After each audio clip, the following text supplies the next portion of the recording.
Welcome to the channel, everyone. Today, we're going to do a developer direct with Xbox, the 2025 developer direct, and we're going to raw dog it and see how it looks. I haven't watched this at all yet, so let's see what they're coming up with. It should be about, let's see, what do we got, about 45 minutes, give or take? Let's see what they're coming up with.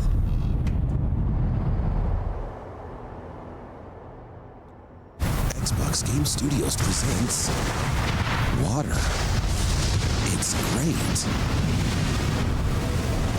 All right, let's go full screen, just for the sake of the full screen. Team Ninja. Team Ninja.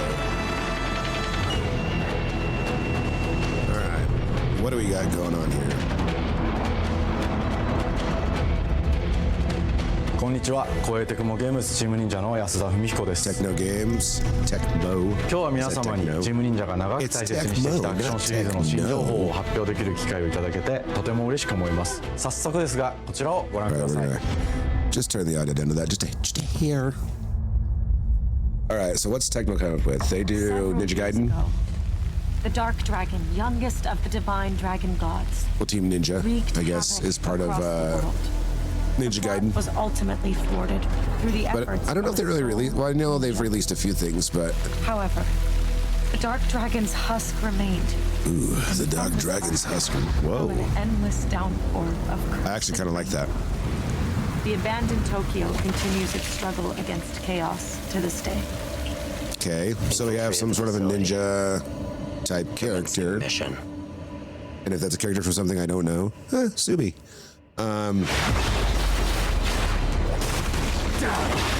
So what is this? New Ninja Gaiden? Because it feels like a new Ninja Gaiden.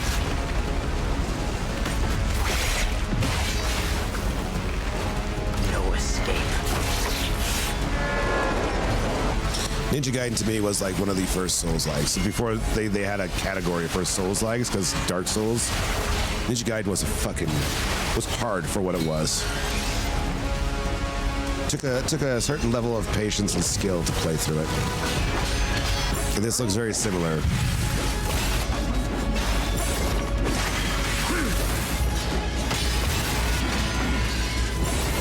They're games that punish you, and I don't understand why you want to play games that punish you, but that's just me. I've tried them.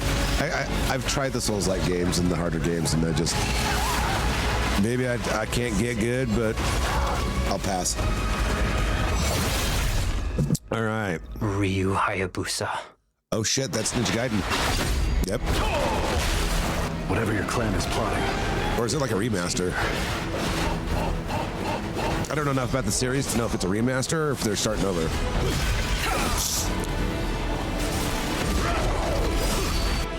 Ooh. Raven. Fuck off, Hayabusa. I will execute my mission. Oh, Ninja Gaiden 4. So straight up new announcement. Let's go. 世界中の町人の皆さん、10年以上大変お待たせし I ま don't し think た。 that's a bad thing at all. 最強の忍者と I can respect the games 来る敵に挑む that I don't スピードアクション忍者ガイデンのナンバリング最新 Ninja Gaiden's a fun game 忍者ガイ anyways. デン4を発表させていただきました。本作はプラチナゲームズ Between Team Ninja and Platinum 開発を進めてい Games. ます。 No, Ninja Gaiden 4 is a collaboration between Team Ninja and Platinum Games. The action bona fides of the Platinum Games needs no introduction. ベヨネッタやニアオートマタ Include great action games such as Bayonetta and Nier Automata. 忍者ガイデン4というタイト Mark ルを Ninja Gaiden 4 arrivals more than a 新た decade. に皆様にお届けするにあたって After more than a decade. より多くの方 I に can English today, I 新鮮な気持ちでプレ swear. イしていただけるよう新たな世界を新主人 We are crafting an adventure with a new Master Ninja protagonist where players can immerse themselves in a brand new experience. But Ryo will be there, so you're the opposition.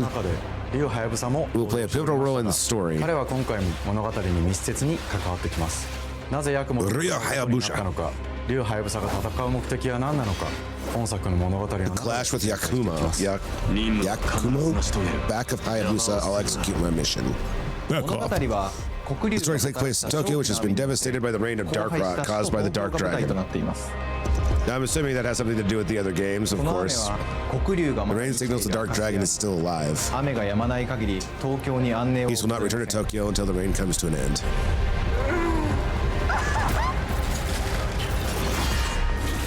今作の新主人公であり Tokyo と対をなすカラスイ young ninja from Raven Clan, a rival of Hayabusa 首都 clan, 東京で黒龍を倒し to defeat the Dark Dragon and bring peace to the world. So he's trying to go. They have the same thing. They're just rivals in a way, I guess you could say. これまで忍者ガイデンシリーズで描かれてきたダークでハードな世界観は Yamako そこに and さらに危機を Ryo. 感じさせる要素として Ryu. I swear I'll 混沌とし English た in 景 this 観の video デ at ザイン some を取り point. 入れています It's very though, like even when I first saw it, I was like, it's got to be Ninja Gaiden. It's either a remaster because I just don't know no character, or it's a new 血は one. 歪みヤクモをピンチに陥れることでしょう Yakumo must overcome everything, right? Completely devastated by a certain 全体 incident が崩壊し魔族や and flooded with friends and adversaries, or fiends and adversaries.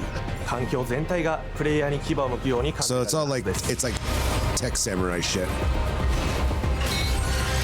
前作 which they were already kind of tech samurai Ninja Gaiden anyways. 危険に満ちたステージをリングやシリーズを Looks like they're gonna lean more into that インタラ though. クションを駆使して乗り越えていくことになりますレールアクションスイングアクションなどの Exhilarating 爽快なシチュエー situations. ションを多く追加しましたこれら以外にも様々 I like how like the way it looks right now is it looks very old school, like you would expect a Ninja Gaiden game to look, にも驚いていただけると and like the feel is very much. Even though I've only played like Ninja Gaiden game maybe like 4 or 5 times, like it feels like a Ninja Gaiden game. It's not that weird fucking. 新しい主人公 We're gonna make it feel weird because we can, 新たな町人 or they're gonna like completely 彼には redo まだ it. 若さも残っていますがカラス一門を背負う天才忍者でもあり忍者ガイ He's デ got ン some cool シリーズ fucking における weapons though. 忍者の頂点竜と肩を並べる次世代の町人たり得る人物としてデザインしています I like when they take old, like when you could take something like ninjas and samurais and modernize it, but keep some of the same aspects, the important parts. 友人島や It's a really cool way to introduce a new audience to that そして genre. もちろんシリーズおなじみの魔人も I just wish somebody would do that with fantasy shit. And I know they kind of have like some games like Shadowrun, but like this is the perfect example of like how you could do like a ninja game. Because ninja to me is basically Japan's version 従来のシリーズからバトルスピードをさらに fantasy 加速させ games, 目にも止まらぬスピー of ド the で fantasy 攻 setting, 防を繰り広げることができ the ます whole old school, you know, you're running around doing your thing, and it's pre-computers, pre-technology. There's magic. 例の There's 型を駆使したダイナミック but な when you can bring it to the modern day これまでから大きく進化 and した combine magic with technology and like make it blend well, that's when things get really これ good. までの忍者ガイデンに And that looks like that's what they're doing in this game. 一撃必殺の攻撃となっており多勢に無勢の状態が長く続く戦況を一気に覆すことができますもちろん1対1の戦闘における Dude, they're gonna do intense one-on-one battles, so boss battles. I mean, let's be honest, they're boss battles.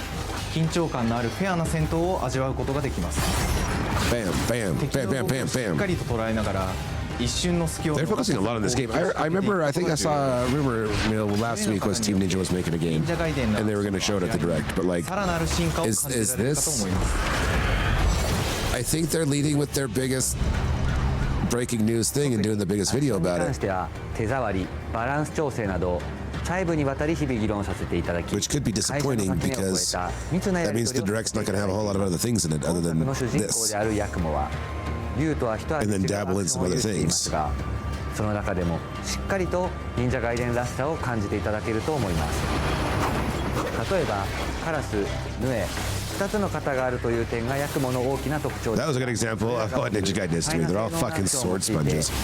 Can't call them bullet sponges. You don't usually play with bullets as the main protagonist in a 滅却、 Ninja Gaiden 設備 game. などを絡めた They're 抑 slicing 揚あるスピー sponges, ディーな攻防などはもちろんヤクモでも健在です but ヤクモと竜ハヤブサは Yakumoto and Real Booth have unique gameplay styles.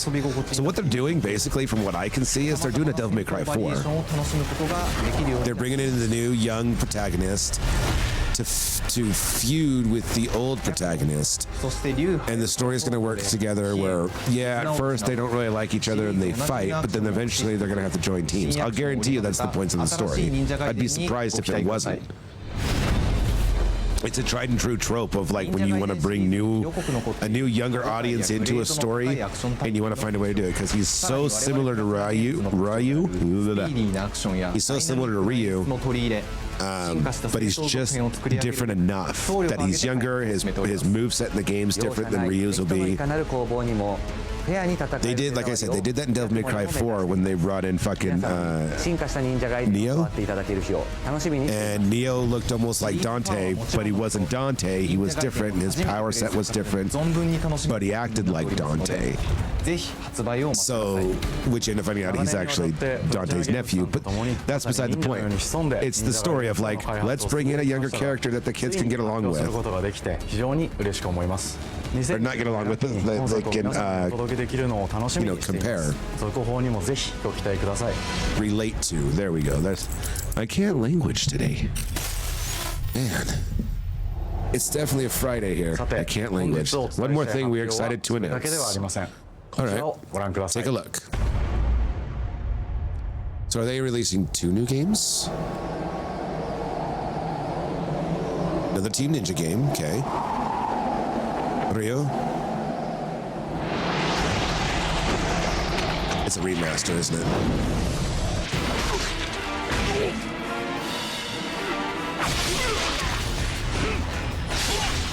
Yeah, it's a what, a remaster of Ninja Gaiden 2? I think 1 already is out, isn't it? I don't know. I'd have to look that up. But I thought they already remastered one of the Ninja Gaidens. Probably a few times, to be honest with you, because I think they came out during 360 PS3 era.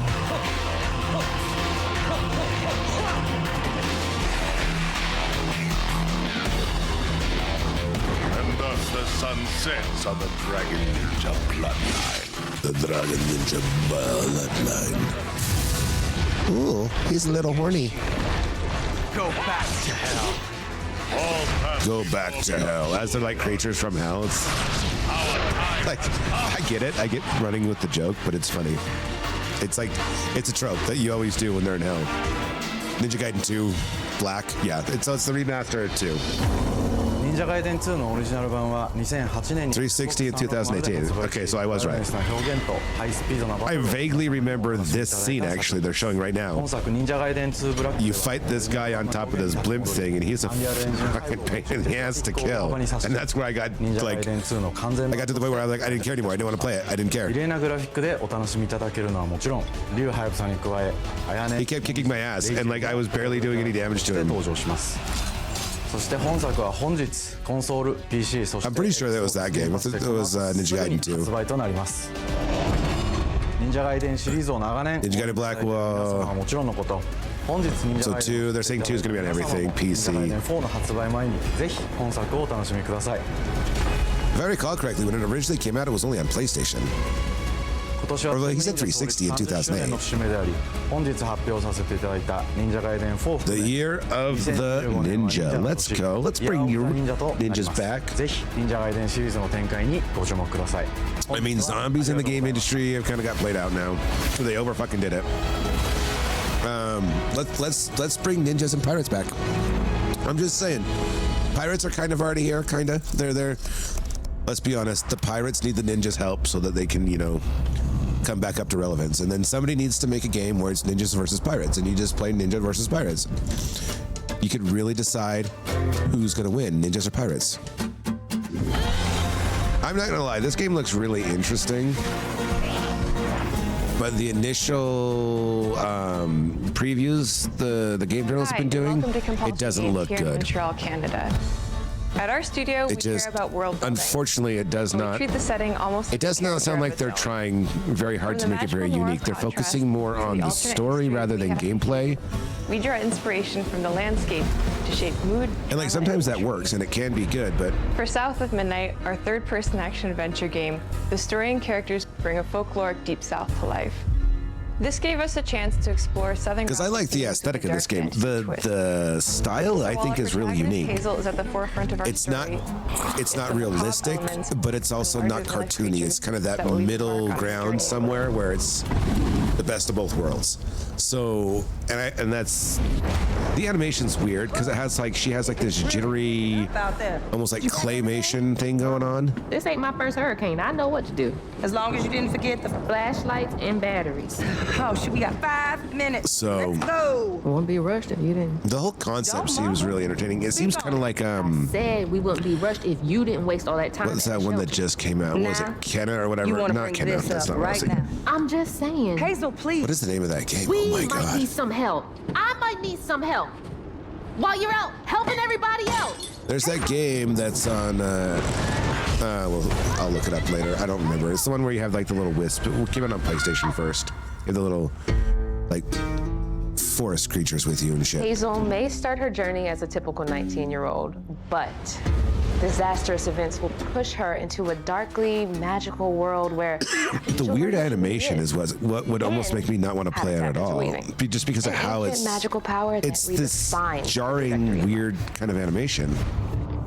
Maybe that's intentionally done before she becomes a weaver.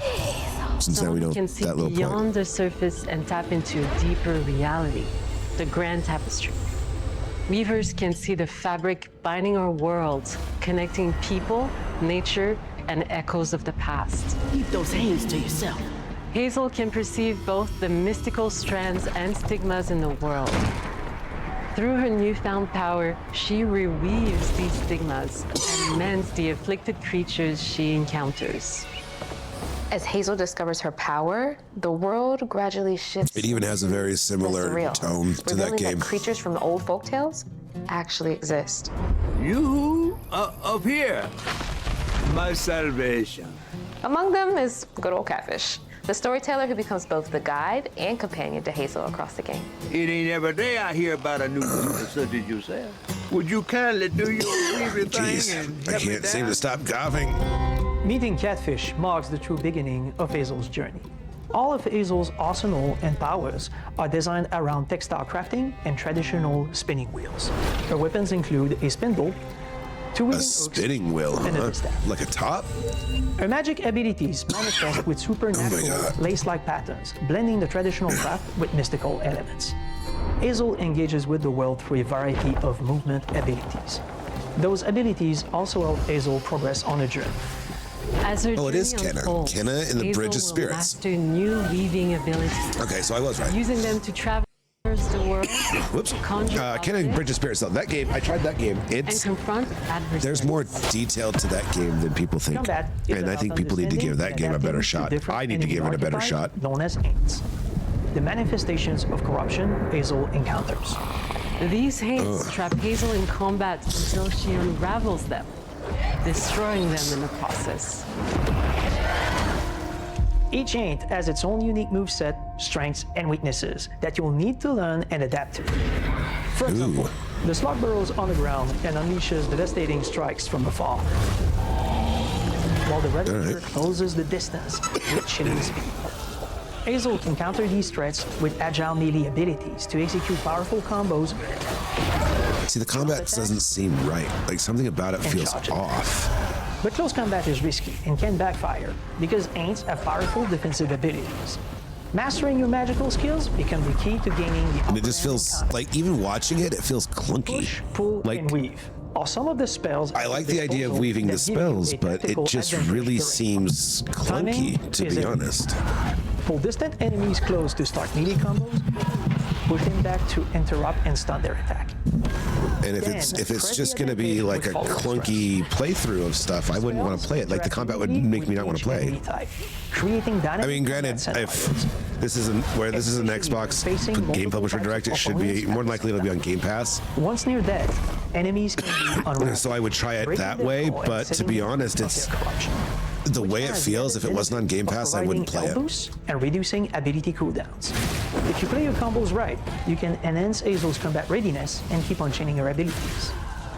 As Hazel progresses in the game, she unlocks new moves and improved abilities, and you'll have to decide which areas to prioritize.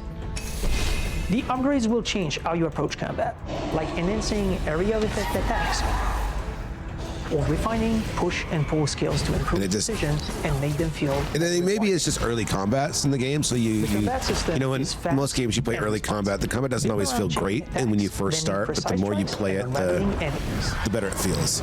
So maybe that's what they're trying to go for. You can see every place old Molly terrorized and more. Now for the low, low price of $1. The low price of $1. You'll explore multiple regions, each ruled by a mythical creature with their own Southern Gothic history. Southern Gothic, Cover huh? the backstories of these beings, once human or animal, who were transformed by tragedy. Their secrets waiting to be discovered. Ooh, As a weaver, giant Hazel alligator. heals these creatures by collecting fragments of haunted memories.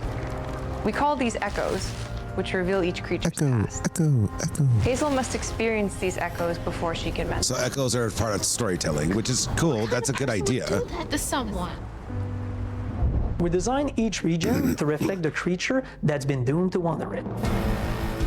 From the atmospheric environment to unique music themes composed for each one. Map design's While not all encounters important, but also it's based off interaction, right? So whatever the creature is, you build it around so that they can explore their arena Gameplay sequences also reflect with you, or the fight, or whatever, with distinct a mechanics theme, that so to center speak. around a specific thematic. The big ass crocodile or alligator or whatever. Alligator. As the encounters progress, the musical theme builds up, cranking the tension. See, I do think that's a cool idea. Like if there's an actual song, like an original song for the game, as you fight the beast and you start to beat them, if it goes from like a subtle sound in the background to louder and louder, that's a unique idea based off of South of Midnight unfolds as a hero's journey. your enemy's and as life bar. Hazel, you'll travel through a tapestry of Saturn. See how her animation is slightly like jarring? Abysmal swamps to Like flooded it bugs me. I don't know why. Like the actual animation itself, I like it. I think it's a cool design, but or the illustrations, I guess I should say. I like the aesthetic of the game. I just don't like the slightly jarring animation. It's weird. Like why didn't they just smooth it out History, and leave the aesthetic the way it Deep is? South fill our world, and our team has And maybe it's infused something the I game don't with get. thoughtful details and It's a environmental decision. storytelling, Anybody gets to make like it. our bottle trees and It's blue like porches, which are said to ward the off Spider-Verse spirits. movies. It's like, but The way that to the works past in the emerges as Spider-Verse central movies theme, because which you can see through the whole movie's that way. And obviously you can tell that some things are that way and some things are not. As you explore, you'll meet locals who stayed behind even in the face of a hurricane. So That's why I'm the last person left here. All those damn haints. This part of the river's filthy with them. Artistically, we're staying true to our Moody Compulsion signature style. But this time, we're using a handcrafted approach inspired by stop-motion animation. Okay, which so they allows the did. team to bring a distinct It was stop personality and motion, tone into every prop and character. which is why they tried to make it the Because jarry this folklore is open to visual animation. interpretation, we embrace the freedom to reimagine these creatures and their stories to adapt how That's a they creepy look fucking and to craft creature our right own there. version of a fantastical deep. I like the big fish. Big old catfish.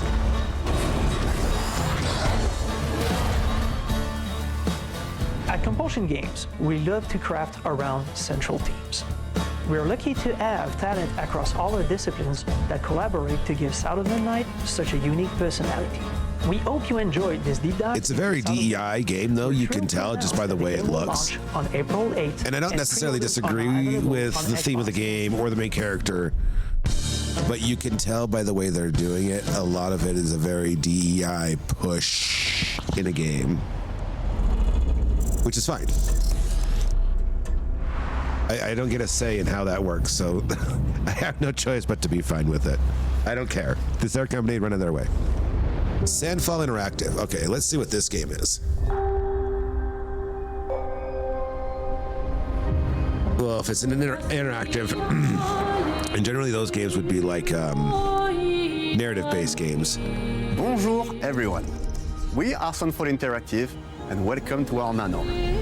So maybe they're coming up with a new narrative-based. We are a small studio based in Montpellier, France, working on our first game, Clair Obscur Expedition 33.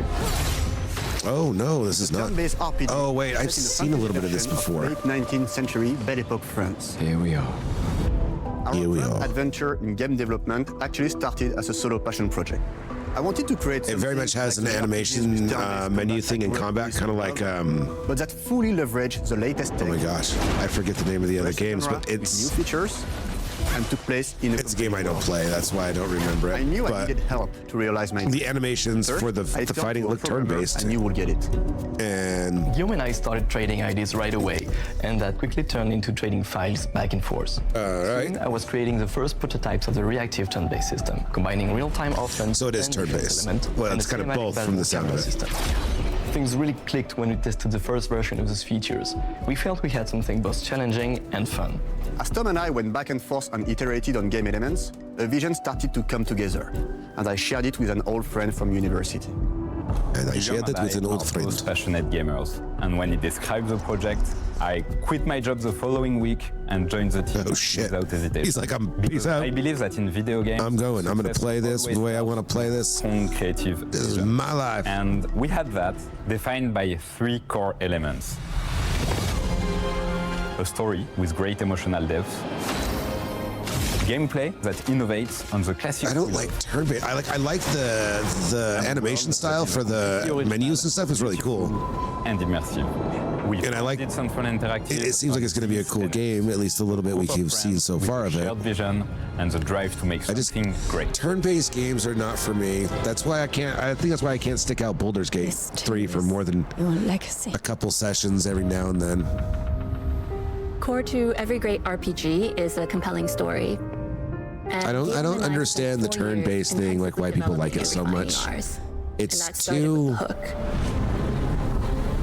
67 years ago, to me, it brings you out of the main story. And a monolith appeared with no warning. Once a year, the paintress wakes and paints a number on her monolith, and everyone who has passed that age is erased. Every year, that number ticks down. Everyone dies younger and younger. Expeditions depart to kill the paintress, determined to fight until their final breath, but none have ever returned. Our story follows Expedition 33. I didn't know that part about the story. That's unique, actually. I like that. We honor your dedication. So every time Guillaume and I knew she drops it by a we year. Want to focus on good versus evil. What's interesting to us are people who, yes, are flawed, but who care deeply about each other. It's a very fascinating story that it drops it every year. Whoever's over that age dies. I like that idea. We wanted our story to feel dark and mature, with adult characters who feel like real people with real experiences. That means nobody would be older than 33 years old. Everyone else just gets. The heart of the story is about overcoming an existential threat while struggling with loss and grief. And it's rooted in the characters' relationships, both to each other and to themselves.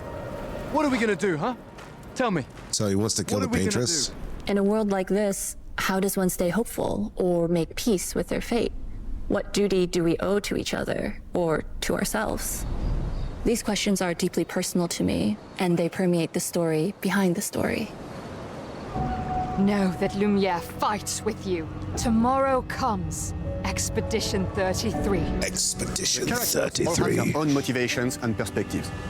Gustave and Lune are deeply invested in the expedition, even if they fight all the time. To them, the mission is tied not only to their family, it's central to their identity and purpose. Protocol doesn't cover every contingency. You know that. Contrast that with Ciel, whose darkest days have already happened. What are the stars whispering to you? Actually, I'm the one whispering to them. Yeah, I like that concept. Dad and I used to. The random fucking creature changes the fucking number and everybody dies. That's a really cool idea. For a really cool plot point as to motivation as to why you'd want to kill it. It's not all dark, though. Along the way, they meet various colorful NPCs and recruit Monoko, who is a friendly but kinda bloodthirsty philosopher and a fully playable character. He has a really cool battle mechanic where he can turn into the enemies he defeats. What are you doing? Just need foot. Aha! Aha! What the fuck? He's very, very old and has seen many expeditions come and go. He is a Gestrol, which are a group of playful beings who view battle as a form of meditation. They're fun and sort of ridiculous. You'll meet Monoko and many other Gestrols across the game. I like when they can throw a good sense of humor into the game. And of course, there is Esquier. who is one of the oldest and lore-wise the most powerful creatures in the verse. Eske is that powerful? He will be your mount and help you travel to Oh, secret no corners of the shit. world. He's your mount? And if you bring him back his special stones, you can unlock abilities for him to access new areas of the world and find exciting secrets. Well, that's a unique mount. An ancient, like an ancient humanoid creature? Reason for joining the expedition, and each of them has their own story arc and resolution that we think players will really. So it's kind of really more like a Baldur's Gate situation. In addition to a strong narrative, we had a clear vision for our own take on the genre's core gameplay. Our reactive. Like I like it. Like I honestly like the story. I like the idea. The characters seem fun. Real-time reaction, which gives combat greater intensity. It's QTE with the combat, so it's interactive. It's just damage by dodging or parrying at the right time. Well, then you get to dodge or parry the attacks. Turn-based with real-time mechanics took a long time to get right. During initial playtests, turn-based players often found the real-time elements too hard. Some of us are still traumatized by enemies from back then. We've done a lot of rebalancing since, and with a lot of iteration. So they understand their combat system's new, and they really gotta tweak it. Players who are good at real-time can take more risks, and others can counterbalance with items and strategies. As long as they understand that and they get that, in many ways, they'll do great. Because the combat looks good, the animation looks good, the world building looks fucking amazing. A lot of time designing and unique to top that off. Mechanics and their custom skill trees. Our philosophy is making every type of playstyle viable so that everyone can have. Like they all have the skill tree thing going, Each which character has a unique mechanic. Melee switches between stances, which can ultimately boost defense or power. I personally like to make Mel the protector of the group, but I'm pretty much the only one at the studio who plays her that way. Most people play her as a glass cannon with Gustav's complementary skills. So she could be a glass cannon or a fucking protector? Which in our game, That's unique. Lumina. You don't see that every day in games like that where they make them let them do both. 20 unique skills in the skill tree and hundreds of passive effects they can gain through Lumina and weapons. So there are a ton of builds and playstyle to explore.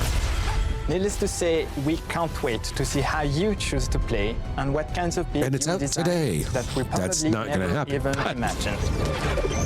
I like that. See, animations like that with like spellcasting and stuff, they need more big animations for spellcasting, like what you would see in a Our movie. story is set in the French fantasy world, and I was really excited to design something unique. Every level has its own color and texture identity. For example, the Gestural Village is an early area in the game where players can enjoy a fun break.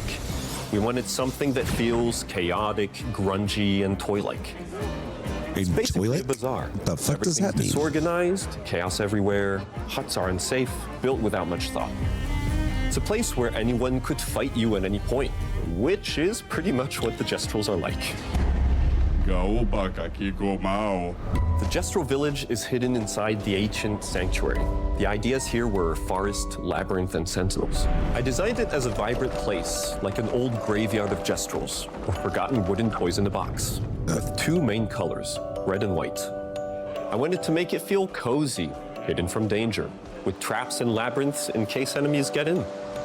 Turn back. Same process with the characters. I do like the character design. It's pretty unique compared to what we've seen in recent games. Ladies, could I? Ow! Definitely a Gestral. For Eske, we needed a cuddly companion to take us around the world. I thought instantly of a giant inflatable balloon and old Victorian pillows with many intricate motifs. We start with the core themes and ideas, and the visuals grow organically from there. I assume this will be on Game Pass too, where it's a Xbox, Xbox, older JRPGs. Developer. But it's very rare these days. A completely 3D and navigable world map. Yes, we've got a world map. And it was a real challenge to create, both artistically and technically. And it ended up a lot bigger than we expected. You'll definitely need Eske's help traveling around. Here we go! We're super happy with the result, though, as there's a lot of side paths and entire hidden levels. If you want to fight the toughest bosses of the game, you will have to explore. Good luck. Good luck. We've poured our hearts and souls into this game for the past 4 years. That's why we're delighted to announce that Expedition 33 launches on April 24th on Xbox April Series 24th. S and is available day one with Xbox Game Pass. You can already wish the game and follow us for more info. We are super excited to invite you into the world of Expedition 33. We are a small team. It looks cool. Game. I like the aesthetic of it. I like the creature design. Our world and the concept's awesome. On behalf of everyone at Sunfall, thank you for joining us. Tomorrow comes. Demain viendra. Tomorrow comes. Demain viendra. Demain viendra. Tomorrow comes. Tomorrow comes. April 24th, 2025. What do we got now? What do we got now? ID, so Doom. Doom. That comes out next month? I think it's like February 10th or something like that.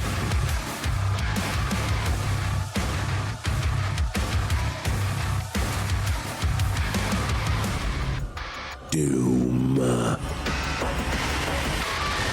Hello, and welcome to Dallas, Texas, home of id Software. Where more than 30 years ago, a small team of game developers helped define and set a course for first-person shooters. That's true. A lot has changed You since got to then, give but the our Doom team creators is credit where passionate credit's as ever. deserved. And the most important values at the core of our games, innovation, craftsmanship, and performance, remain a priority for us to this day. And as you're about to see, those values are infused in every aspect of this latest installment in the legendary Doom franchise. It is an honor to work on this game, to carry on id's tradition of creating all-out, groundbreaking I thought it was levels of ID, fun. not id. So now, we're excited to share with you a look at our most ambitious game yet. This is Doom: The Dark Ages. That was so stupid I mouthed the words.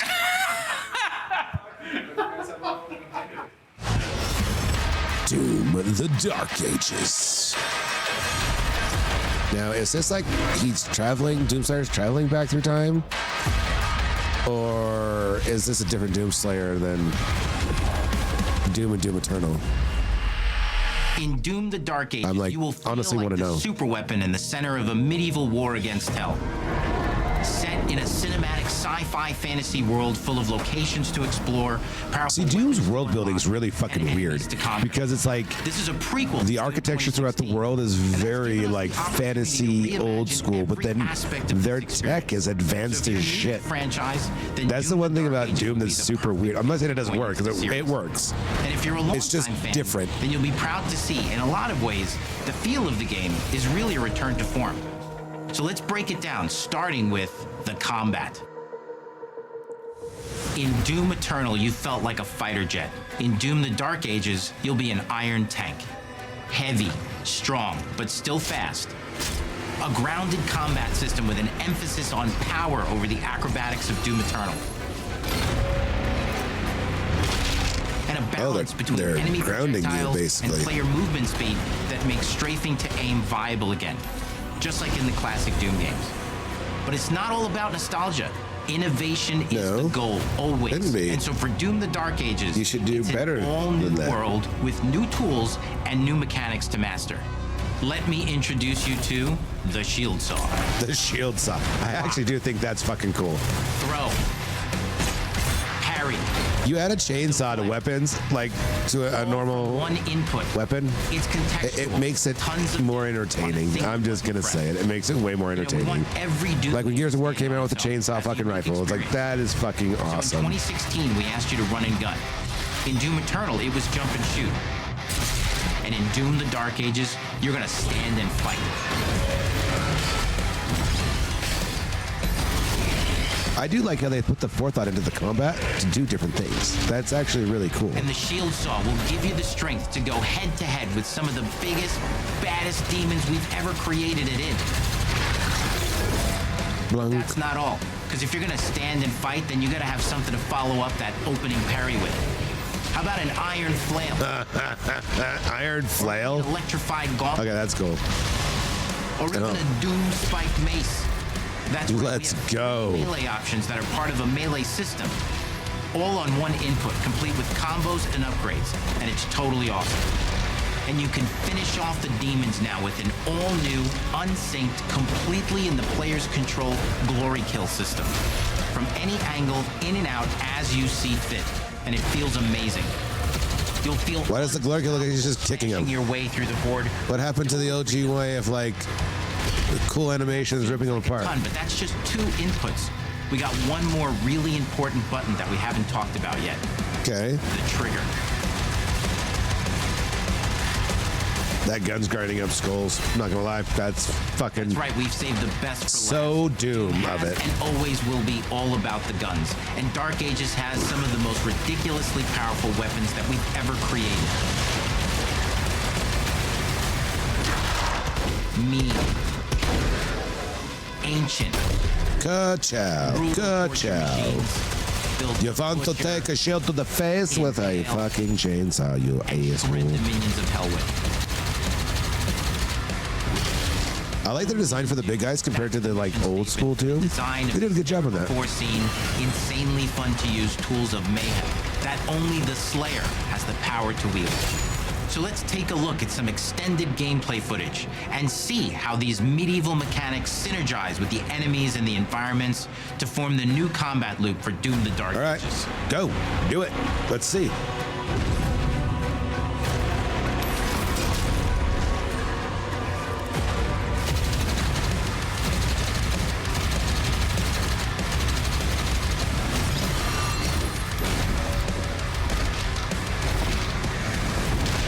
Dismemberment.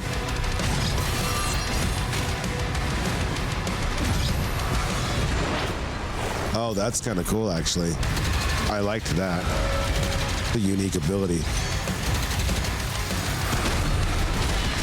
I like too how when he throws the shield and it fucking chainsaws into things, it'll stun them too. Rather than just taking damage as they move around while you don't have the shield, it stuns them.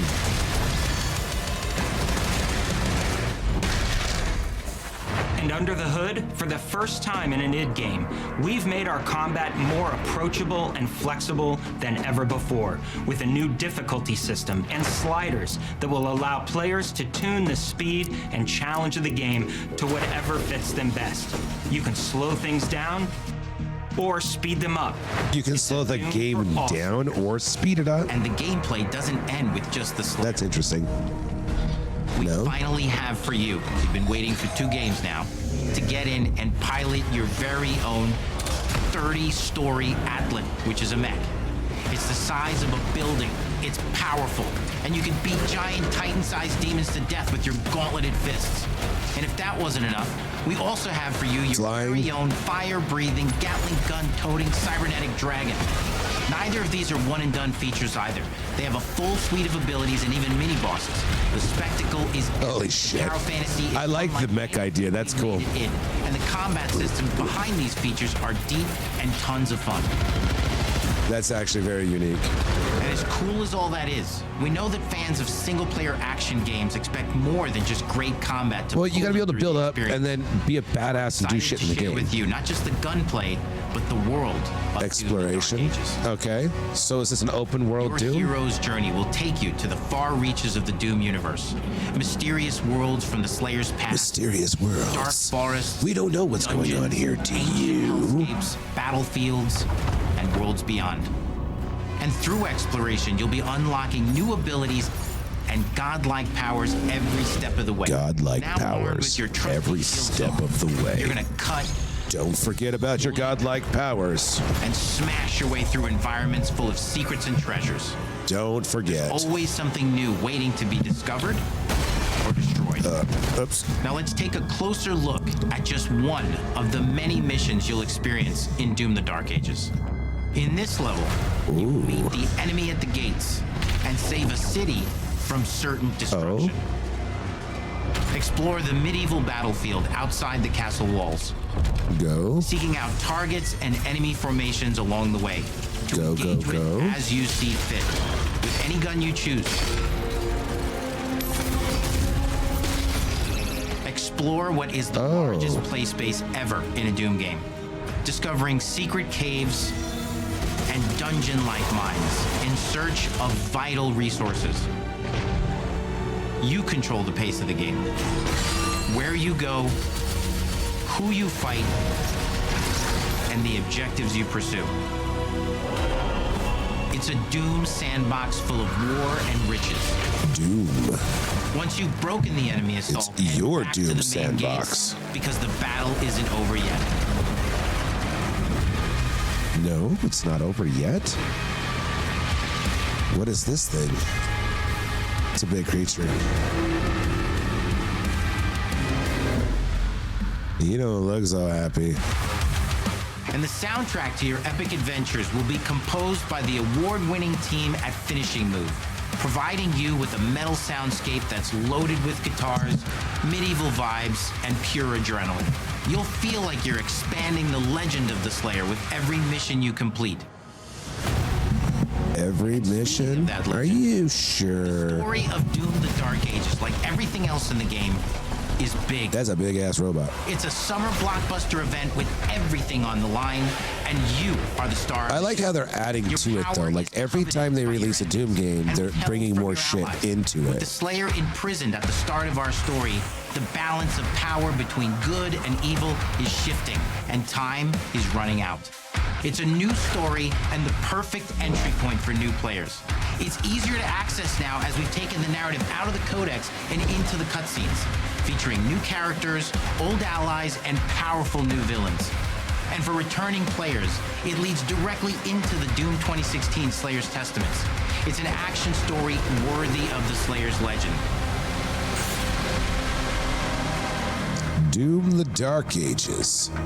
Like I said, this one I think comes out at the beginning of next month, February. We've I got believe. 10 years of making modern Doom games together, and we've done better with every game. I agree. They always get better, really high marks. The goal is to give players an experience that's as fun to play as it was to make, and make something that's good enough to become the best game id has ever made. The best. But that is for you to decide. When Doom the Dark Ages releases, This May? Oh, May 15th. I swear I saw something said it was coming out in February. I could be wrong. I probably was wrong. Developer Direct. Pretty short one. 4 things today, unless they're going to announce more. I cannot move. This is so like You will feel like the Dark a Ages weapon in the center of a medieval war against hell. All right, so I mean, South of Midnight looks like it's gonna be all right. I'm a little worried about their combat. Doom's gonna be good. It's fucking Doom. Like, that team is solid. Expedition 33 looks really unique. Combat greater intensity. I kind of need to check that one out a little more. It's gonna be on Game Pass anyways. Ninja Gaiden, I'm not too sure if I'll even play Ninja Gaiden. 皆様に進化した忍者ガイデンを触っていただける日を楽しみにしています。 But the direct's all right. Like, nothing seemed broken from what I saw. So, like, nothing seems wrong, or like, the only thing is I don't like was Song of Midnight, South of I can't even think what the name of that damn movie or that damn game is. South of Midnight. There we go. It just looks janky with the animation, and maybe that's why. All right.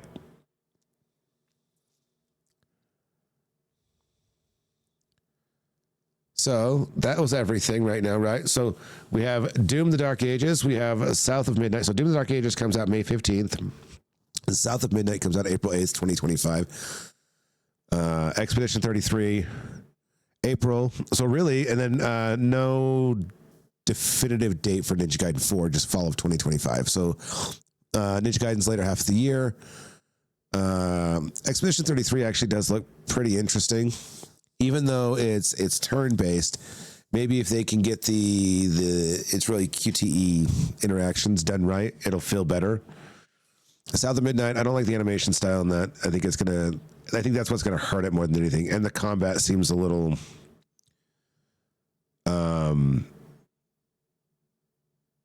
I'm trying to think of a good way to explain the combat in South of Midnight. It feels very rigid, is a good way to put it. It doesn't feel very smooth with the animations, at least they were showing. And then you have Doom: The Dark Ages, which is just going to they're going to knock that game out of the park. We know that already. So it was a pretty good direct. It's all games that I'm not like head over heels in love with wanting to play, but they all look interesting to say the least. And then with Ninja Gaiden 4, they're just doing, they're giving it the Devil May Cry 4 treatment. New younger protagonist, the old protagonist is still part of the game, and I'll put money on it. The story has something to do with them first fighting and then having to team up to save the world or save the city or whatever. So this Xbox Direct was all right. I mean, if I had to score it, if I had to give it a score of like 1 to 5, I'm going to give it like 3.2. A little better than just shit, but not great. Nothing on there was like, oh shit, I want to play that. No Mass Effect, no new Mass Effect, no new Halo, which I didn't actually expect there to be a new Halo at all. No talk of really remastering anything other than Ninja Gaiden 2 Black.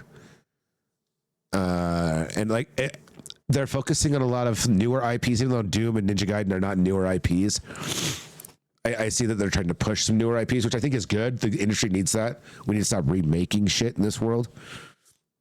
That's not just a video game industry problem. That's a entertainment industry problem. But yeah, so I give it a 3.2. That's about all I give it. It wasn't good, or it wasn't horrible, but there's nothing out there that really stuck out to be like, holy shit, it's coming. All right, guys. Well, we'll catch you on the next one.